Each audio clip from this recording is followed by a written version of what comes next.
Good afternoon, dear students. I hope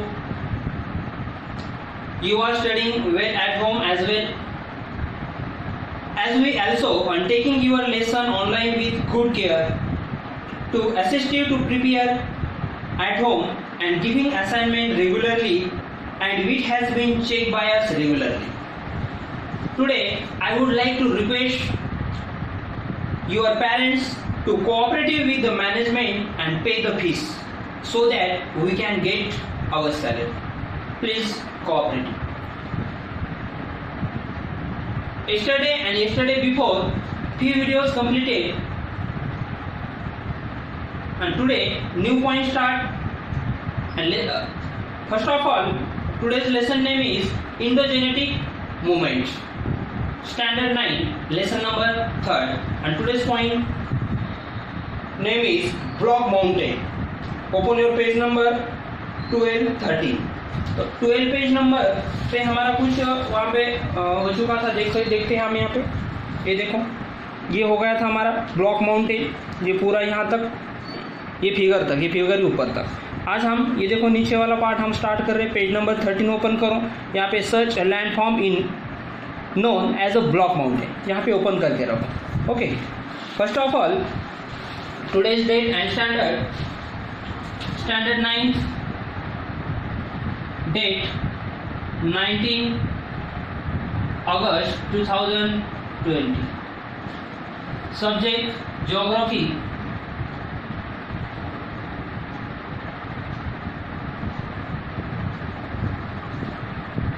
lesson number 3rd, endogenetic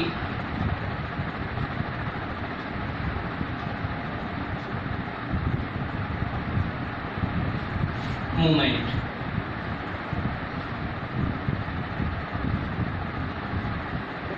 Endogenetic movement. Open your page number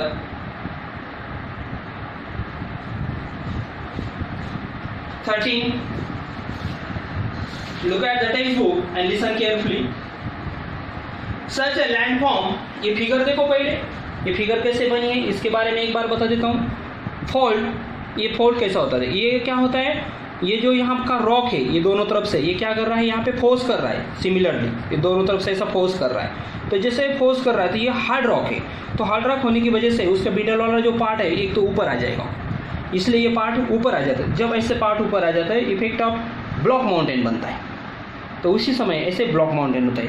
और उनका जो ये street होता है मतलब वो सीधा होता है, ओके, क्रॉस नहीं होता है, सीधा होता है वैसे पार्ट, और हार्ड रॉक का होता है, वहाँ पर उसे फोल्ड कहा जाता है, और वो उस माउंटेन को ही ब्लॉक माउंटेन कहते हैं। और ये रॉक कैसा होता है, हार्ड रॉक होता है। Do you understand?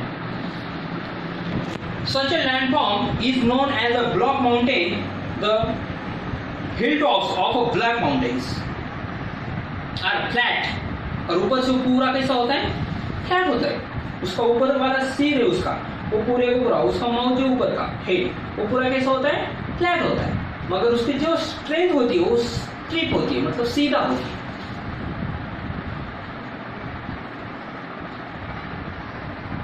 In the early stages they do not have any peaks. Their slope are steep.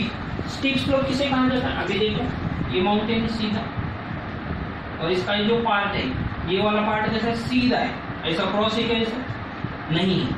तो ये पार्ट कैसा है उसका, ये देखो स्ट्रेट है, ऐसा स्ट्रेट वाला जो माउंटेन है सपोज, और ऊपर का पार्ट उसका देखो ये क्या है, पूरा है फ्लैट है ऊपर का, ये फ्लैट वाला पार्ट उसका फेस ऊपर उसका जो हेड है ये फ्लैट है, और ये जो पार्ट है ये कैसा होता है, स्ट्रिप होता है, सीधा होता है। ऐसे माउंटेन होते हैं, वो माउंटेन को हम ब्लॉक माउंटेन कहते हैं। स्लोप आर स्टीप, और for example black forest mountain in Europe. अभी ब्लैक फॉरेस्ट माउंटेन कहाँ पर है, यूरोप में। The Meghalaya plateaus of India, और मेघालय का जो प्लेटू है वो भी इसी ही हार्ड रॉक का बने वाला है। 2.9 की फिगर का ऑब्जर्वेशन करो, ये देखो यहाँ पर प्लेटूस, मेघालय प्लेटूस, ये देखो इसके देखो ये देखो कैसा है, स्ट्रिप है, और ऊपर का फेस उसका कैसा है, ऊपर का माउथ उसका फ्लैट है, और ये नीचे वाला ये पार्ट सीधा स्ट्रिप है। सीधा है उस पार्ट को हम स्टीप कहते हैं ओके। और ये मेघालय में भी है, ब्लॉक माउंटेन से बने वाला, उसे black mountain. And also being formed in the similarly way. Try this. Take 3 notebooks of the same size and hold them over tightly on a table. Table के ऊपर 3 नोटबुक्स सीधा रखना है and keeping a distance of 3 centimetre लेना उसका। And remove the 2 notebooks and which end away from the central. One observation: what happens? Draw the diagram emerging and because of the notebook in your own notebook. तो ऐसे खुद के notebook में आप करके देखो, ट्राई करके। ज्योग्राफिकल एक्सप्लेनेशन है horizontal movements on the earth. Horizontal मतलब क्या कि ये मूवमेंट ऐसे होते हैं, इसको हॉरिजॉन्टल, इस लाइन को हॉरिजॉन्टल कहते हैं, और ऐसा सीधा हुआ तो इसका वर्टिकल कहते हैं। तो ये हॉरिजॉन्टल मूवमेंट है। हॉरिजॉन्टल मूवमेंट से ब्लॉक माउंटेन बनते हैं। Horizontal movements on the earth surface act in the opposite direction. और ये क्या करते हैं? ऑपोजिट डायरेक्शन में भी ट्रांसफर होते हैं एक दूसरे के। जैसे उनकी डायरेक्शन देखो, ऑपोजिट डायरेक्शन मतलब क्या? ये डायरेक्शन, दोनों एक दूसरे के अलग अलग, उसे कहा जाता है opposite direction. Opposite direction is cause and tension of the rock in the earth and crush. तो उस समय जब ये अर्थ के ऊपर क्या होता है, यहाँ पर समझो अर्थ है, ये अर्थ का पार्ट है, ये क्या है? अर्थ का पार्ट है, ऐसा समझ लो पूरा। और यहाँ पर ये डायरेक्शन कैसे हो रहा है? ऑपोजिट हो रही है। तो उस समय अर्थ में क्या होता है? एक टेंशन की सिचुएशन हो जाती है, क्योंकि अब वहां पर टेंशन, ये क्या कर रहा है? अर्थ को खींच रहा है दोनों तरफ ऐसे। तो उस समय क्या हो जाता है? एक तो यहाँ पे क्रैक हो जाता है, बीच में क्रैक गिर जाता है। तो ऐसे अर्थ के ऊपर क्या होती है? फिर ये टेंशन जैसी सिचुएशन होती है क्रस्ट के ऊपर। And tension increase and fracture develop in the rock. और वो रॉक क्या हो जाता है? फिर फ्रैक्चर, टूट जाता है बीच में से, और नीचे क्या हो जाता है? एक होल हो जाता है। And this leads of a formation of fault. Consequently, rock on both the ends slide and the continuity in the layers of rock is not found. Rift valleys. अब rift valleys देखो किसे कहा जाता है? ये देखो rift valley। अब ये क्या हो रहा है? यहाँ पर देखो ये हार्ड रॉक है, और वो दोनों तरफ से क्या हो रहा है? ऐसे हॉरिजॉन्टली वो मूव कर रहा है, हॉरिजॉन्टली मूव। तो उस समय ये दोनों रॉक क्या हो जाएंगे? ऊपर चले जाएंगे, और बीच मिडल वाला जो रॉक है वो क्या हो जाता है? नीचे चला जाता है, वो डाउन हो जाता है, और ये ऑफ हो जाते हैं, ये साइड वाले ऑफ हो जाते हैं। दोनों तरफ से फोर्स आ रहा है, जैसे फोर्स आ रहा है तो ये दोनों साइड के जो माउंटेन है, मतलब दोनों तरफ की जो रॉक है, ये ऊपर निकल जाएंगे, अपवर्ड हो जाएंगे, और मिडल वाला क्या हो जाएगा? वो डाउनवर्ड। उसे ही कहा जाता है rift valleys. Do you understand? ये फिगर देखो, जब जहाँ पर रिफ्ट वैलीज होती है वहाँ पर रिवर होते हैं। देखो रिफ्ट वैली के रिवर की यहाँ पर नर्मदा, रिफ्ट वैली। तो देखो दोनों तरफ से क्या होता है? ये जो रॉक है ये हार्ड रॉक होता है, और उसके मिडल में से, बीच में से क्या होती है? यहाँ पर रिवर फ्लो होती है। तो ऐसे रॉक और ऐसी वैली को, तो ये कहाँ पर है? तो उसके बारे में बताया गया। तो ये नर्मदा रिवर में है। नर्मदा रिवर ऐसे रिफ्ट वैली में से फ्लो करती है। Do you understand? तो इसे कहा जाता है रिफ्ट वैलीज। तो देखते हैं उसके बारे में। Rift valleys sometimes two fractures and develop side by side in the earth and crush the land in between the two fraction subsides. This subside deep part is called rift valley. तो underline करके रखो वहां पर, deep valley किसे कहा जाता है? Figure 2.10 AB and both the slope of rift valley are steep. और इसका जो यहाँ पर स्टीप होता है, इसका जो स्लोप होता है वो भी स्टीप होता है। स्टीप मतलब सीधा, और ऊपर वाला उसका जो हेड है वो क्या होता है? फ्लैट होता है, और एक हार्ड रॉक की बनती है। For example the rift valley, page number चलो 14 के ऊपर, of river Narmada in India. अब ये रिफ्ट वैली इंडिया में कहाँ पर है? तो नर्मदा रिवर पर है, ये मैंने बताया आपको फिगर में। And the great rift valley of Africa. तो ग्रेट रिफ्ट वैली ये भी कहाँ पर है? एक अफ्रीका में है। The Rhine river rift valley ये यूरोप में है। तो इंडिया में एक है, ये यूरोप में है, ये अफ्रीका में है रिफ्ट वैली। और उसे क्या कहा जाता है? कौन से नाम से पहचाना जाता है? कौन सी रिवर पर है? रेने रिवर के ऊपर ये यूरोप में है। ग्रेट रिफ्ट वैली एक अफ्रीका में है, ऐसे याद रखो। Continental building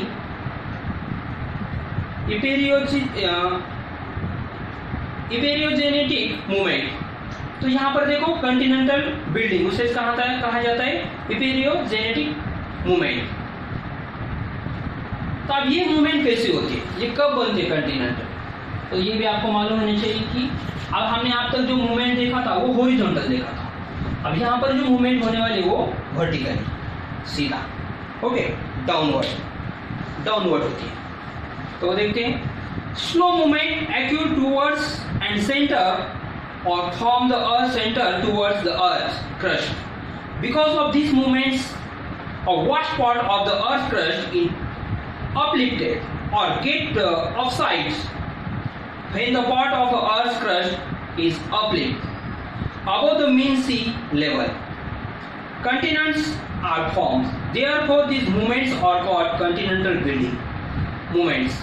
Extensive plateaus can also be formed because of such movements. If the originally continental portion of the crust subsides below the sea level, it form a part of this sea bed. तो देखो यहाँ पे कहा गया है कि ये जो मूवमेंट है यहाँ पे slow movements acute toward the center और from the earth center toward the earth crust. तो ऊपर वाला जो क्रस्ट की क्या है, जो ऊपर का पार्ट होता है लैंड का, हम जिस पर रहते हैं उस पार्ट को क्रस्ट कहा जाता है।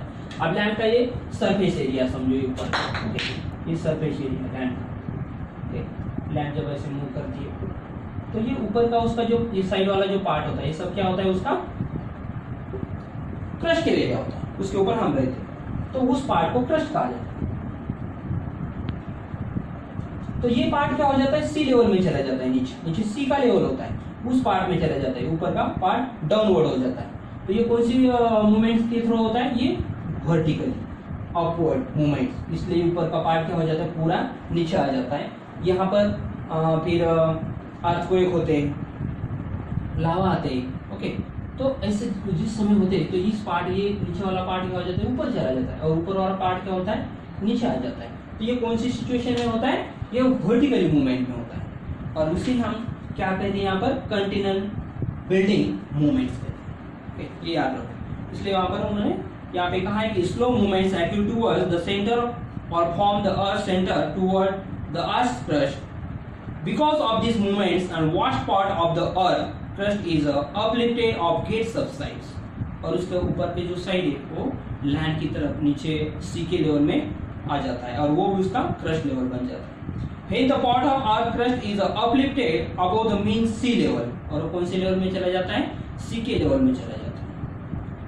Continents are formed, therefore these movements are called continents building. उसी मूवमेंट को फिर क्या कहा जाता है, continental building movements. Extensive plateaus can also be formed because of such movements.